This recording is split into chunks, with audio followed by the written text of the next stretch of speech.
चलिए शुरू करते हैं। मास परसेंट क्या होता है और मोल फ्रैक्शन क्या होता है। सबसे पहले मास परसेंट जो आपके पहले चैप्टर में दिया है, क्लास 11th के एनसीईआरटी के बुक में मास परसेंट दिया है। मास परसेंट होता क्या है, इसकी डिफिनीशन सबसे पहले जानिए कि मास परसेंट का डिफिनीशन क्या होता है। तो इसका डिफिनीशन होता है the total quantitative value of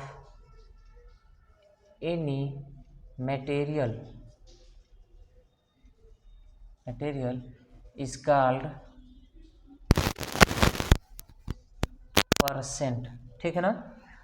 किसी भी मटेरियल का total value, total quantitative value मतलब कि उसकी न्यूमेरिकल वैल्यू को हम लोग मास परसेंट कहते हैं। कोई मटेरियल है, कोई भी क्वेश्चन दिया गया है उसमें कोई मटेरियल हो, उसकी पूरी टोटल वैल्यू जो होती है वही उसकी मास परसेंट कहलाता है। इसका फार्मूला देखिए होता है मास परसेंट का, mass percent equal to mass of solute upon mass of solution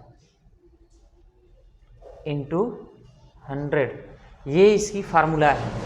mass percent equal to mass of solute upon mass of solution into 100। इसी फार्मूला पे कोई भी क्वेश्चन आप सॉल्व कर सकते हैं एनसीईआरटी में या कोई भी साइड बुक में जो दिया गया इसकी जो ये फार्मूला है, इसी के आधार पे हम लोग किसी भी क्वेश्चन को सॉल्व कर देंगे। ठीक है ना। यहाँ पे देखिए मास परसेंट की वैल्यू, मास परसेंट निकालना होगा तो मास ऑफ सॉल्यूट, उससे सॉल्यूशन में जो सॉल्यूट होता है, सॉल्यूट और सॉल्वेंट से मिलकर सॉल्यूशन बनते हैं। तो किसी भी सॉल्यूशन में सॉल्यूट की मास क्या है, उसकी द्रव्यमान क्या है, और मास ऑफ सॉल्यूशन टोटल पूरे सॉल्यूशन की मास कितनी है उसको मल्टीप्लाई बाई 100 कर देंगे। इस तरह से आपको आंसर मिल जाएगा। चलिए इस पे एक उदाहरण हम लोग सॉल्व करते हैं, एक एग्जाम्पल देखते हैं कौन सा एग्जाम्पल है। देखिए ये है उदाहरण जो आपके एनसीईआरटी के बुक में दिया गया है। ये आपके बुक के ही अंदर का उदाहरण है। इस एग्जाम्पल को अगर हम सॉल्व कर लेते हैं तो मास परसेंट निकालना आप लोगों के लिए मिनटों का खेल होगा। देखिए a solution is prepared by adding 2 gram of a substance A, ठीक है ना, to 18 gram of water.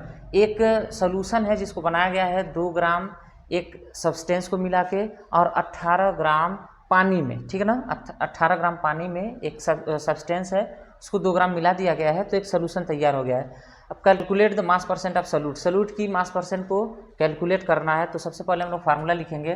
Formula क्या होता है, यहाँ से सोल्यूशन शुरू करेंगे जब, तो फार्मूला लिखेंगे mass percent equal to number या मास ऑफ, नंबर ऑफ नहीं, mass of solute upon mass of solution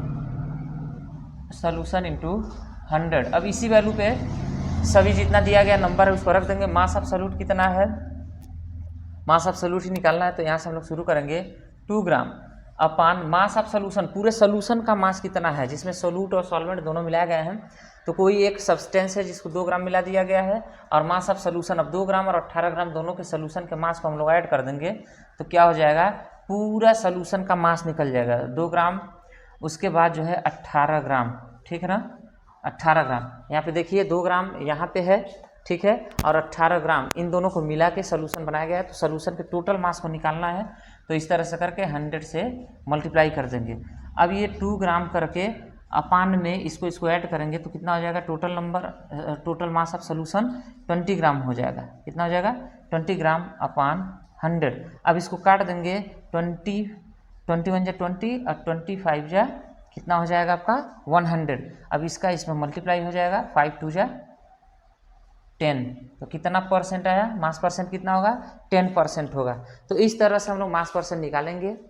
ये बहुत ही आसान तरीका है मास परसेंट निकालने का।